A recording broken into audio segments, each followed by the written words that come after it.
What's going on, everybody? This is DB General, and I'm coming back at you with another video. So I just got done watching the English dub of possibly one of my favorite episodes of the whole series as a whole. And with that, we get the introduction of one of my favorite villains of all time. Seriously, like, I love this character.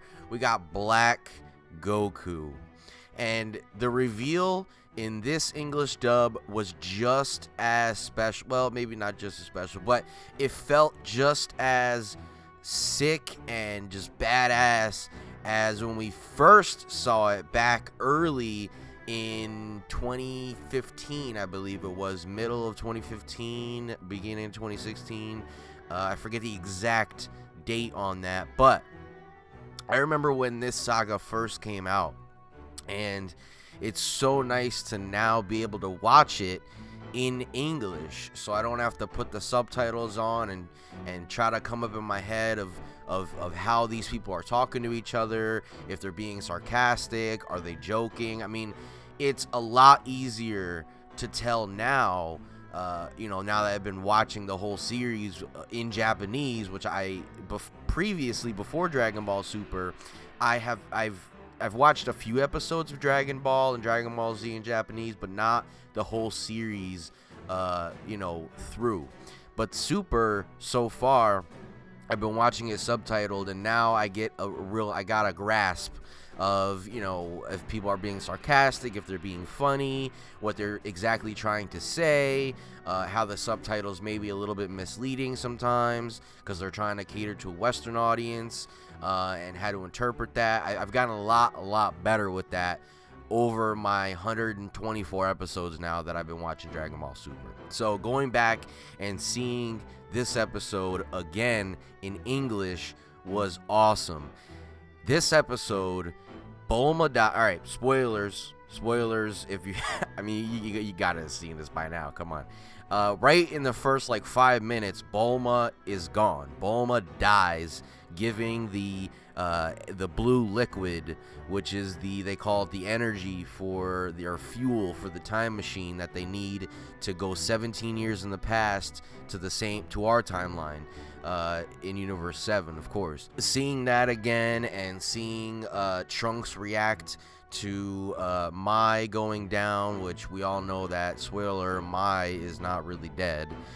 She's just knocked unconscious. But hearing Trunks' voice again, the voice actor, he's awesome. I was waiting the whole entire episode for this scene right here where, of course, Goku Black is up on the rocks and he blows away all the fire around him, and they finally give away this big reveal of Goku Black, and you hear that Sean Schemmel voice that we all love of Goku. Well, at least I love that voice of Goku.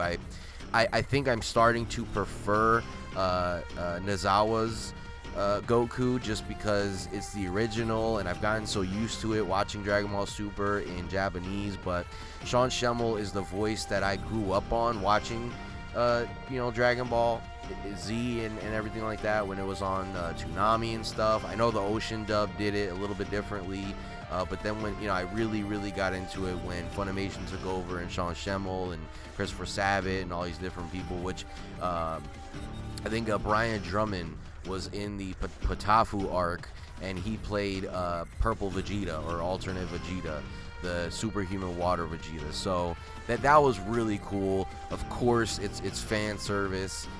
If you were alive back then, and you know the meme of the over 9,000, that was from Brian Drummond, and it was really cool to see Goku, Sean Schemmel, face off against Brian Drummond's Vegeta with Christopher Sabat's Vegeta sitting on the sidelines, sort of rooting for Brian Drummond. So that was interesting, to say the least, because when it first came out in Japanese, I was like, this was around the time where we were all just waiting for the Goku Black arc to start, or the Future Trunks arc, whatever you want to call it. We were waiting for it to start, and all that anticipation, we were just tired, and we didn't want to see his Patafu stuff anymore. We just wanted to get to the Future Trunks arc, because we knew at that point that it was coming, if you had read spoilers and I mean, they even gave it away of what the new arc was back then and everything. So, anyways, this episode was awesome for me. Definitely a good refresher. I watched this episode for like a third time not too long ago, maybe like 2 months ago. And of course it was like still in Japanese, and I was just always thinking in my head, okay, how are they really gonna do this? Because we know Sean Schemmel's Black Goku voice from Xenoverse 2 and stuff like that, and interviews and stuff of how they portray Goku Black, and it's a little bit of a darker side of the Sean Schemmel voice, and I like it the way it is. I hope that when he turns into Super Saiyan Rose, I really hope they don't go to that like English voice, or that, you know, where he's speaking like, this is Rose. Like, I hope that they don't do that. I hope that they just stick with the Sean Schemmel talking like this. There's no real reason to change his voice in that form.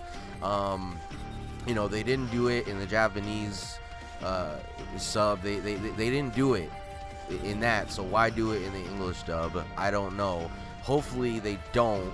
I haven't seen any confirmations that they're not or anything like that, but I do want to say that it's growing on me, this Sean Schemmel, the darker voice of Goku. It's you know, it was awesome. I still was, you know, just really enjoying this episode. If you have not watched this episode yet, you can go to adultswim.com and watch it. I don't know what's going on with Verve. They have all the dub episodes up until I think the episode where Goku fights Hit, and like that's the last one. I think episode 37. So they need to catch up on Verve. I don't know what's going on with that. If you have a cable provider, I have a DirecTV, so I'm able to watch this stuff for free. Of course, you know, for free, but with ads. I don't think if you don't have a cable provider, I don't think that you can watch it. I'm not sure. You would have to go test that. Of course, there's other ways of watching it, but I'm not going to tell you to go do that because I don't want to get in trouble with YouTube, I guess. You know, just I would rather everyone watch it the legal way, but if you can't, then I guess watch it whatever way you can. I don't know. But anyway, I just want to come on here real quick, not to make this video too long. We're going on about 8 minutes, but I was really excited to watch this episode finally, and because I just watched it today. I know it came out back on Saturday, but well, actually it's only Sunday. This came out on Friday night. Did it on the 20th? I don't know. Yeah, it came out yesterday. So I don't know what I'm talking about. It's a little late right now. It's like almost 3 a.m. But anyway, I just want to say this episode is awesome. The whole English dub, watching it over again as opposed to watching it in the Japanese language, is just really awesome, and I hope that you guys are able to watch it too. I'm gonna be keeping up with the dub, of course, and you know, maybe making weekly videos on this and letting you know, maybe not every week, but maybe like chunks of episodes. So like maybe like every 3 weeks, every 3 episodes we get of the Future Trunks arc with the English dub. Maybe I'll do a video and tell you how I'm feeling about it, the direction of it, how I feel that their voices are doing and stuff like that, because that's really what it is. I mean, we all know what I know what happens, of course, in every single episode, but so to do it weekly, it just wouldn't make sense. But you know, maybe every like 3 weeks, just to let you guys know what I think the dubbers' voices are doing, and how they're handling this arc. That's gonna be the real thing to look forward to and to look out for. And yeah, that's really about it. I'm about to do my episode 125 episode preview, so I thought I would get this video out there and let you guys know what I thought about this episode of Dragon Ball Super, episode 47, English dub, Sean Schemmel, Christopher Sabat. We had the Whis, we had Beerus, we had the whole performance was great. So I want everybody to have a good morning, have a great night, and as always, have an awesome day. DB General out.